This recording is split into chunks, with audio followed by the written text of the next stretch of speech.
நல்லா இருக்கு, காமெடியா இருக்கு, நல்லா படம் இருக்கு.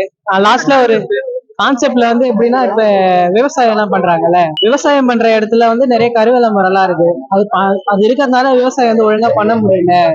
அதனால கருவேல மரத்தை வந்து குறைச்சா வந்து இது பண்ணலாம், அந்த மாதிரிலாம் சொல்றாங்க. நல்ல கருத்தா தான் இருக்கு, காமெடியாவும் இருக்கு. நல்லா தான் பண்ணிருக்காரு விமல். அவர் எப்பயுமே நல்லா தான் நடிப்பாரு, அதனால நல்லா தான் இருக்கு.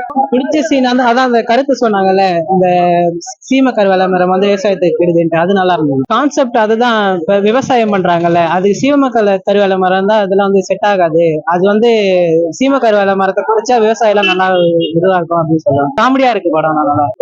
அது படம் கருத்தா இருந்தா இப்ப யாரு பாக்குறா? நல்லா இதுவா இருந்தா தானே பாக்குறாங்க, கமர்ஷியலா இருந்தா தானே பாக்குறாங்க. அதனாலதான் யாருக்கு பிடிக்க மாட்டேங்குது. நல்லா இருந்தது, காமெடி நல்லா இருந்தது. சீம கருவேல மரத்தை பத்தி சொல்ற சீன்லாம் நல்லா இருக்கு. என்ன சொல்றது, இவங்க அதாவது 10 கோடி வந்து லாட்டரி விழுந்துருச்சுன்னு சொல்லிட்டு இது பண்றாங்க, ஏமாத்துறாங்க. அந்த சீன்லாம் நல்லா இருக்கு. ஸ்டோரி ஒன்லைன்லாம் எனக்கு அப்படி கேட்டா எப்படி இது பண்றது. படம் வந்து ஹீரோ முதல்ல வந்து வெட்டித்தனமா சுத்திட்டு இருக்காரு, குடிச்சிட்டு இருக்காரு. அப்புறம் லாஸ்ட்ல வந்து ஒரு நல்ல ஆளா இருக்காரு. அந்த மாதிரி நல்லா வராது. வில்லனா இல்லறதுல எப்படின்னா ஊதாரித்தனமா சுத்துவாங்கல்ல, அந்த மாதிரி இருந்துட்டு இப்ப நல்லா இருக்காரு. நல்லா தானே இருந்துச்சு படம், செம்ம காமெடி படம், ஃபேமிலிலாம் வந்து பார்க்கலாம். லாஸ்ட் சீன் வந்து விவசாயத்தை பத்தி ஃபுல்லா, அக்ரிகல்ச்சர் பத்தி ஃபுல்லா சொல்லியிருக்காங்க. சூப்பரா இருக்கு, எல்லாரும் வந்து பார்க்க சொல்லலாம்.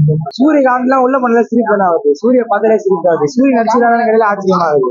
வேற லெவல்ல இருக்குது படம், எல்லாரும் வந்து பார்க்க. அக்ரிகல்ச்சர் செகண்ட் ஹாஃப் வந்து அக்ரிகல்ச்சரை பத்தி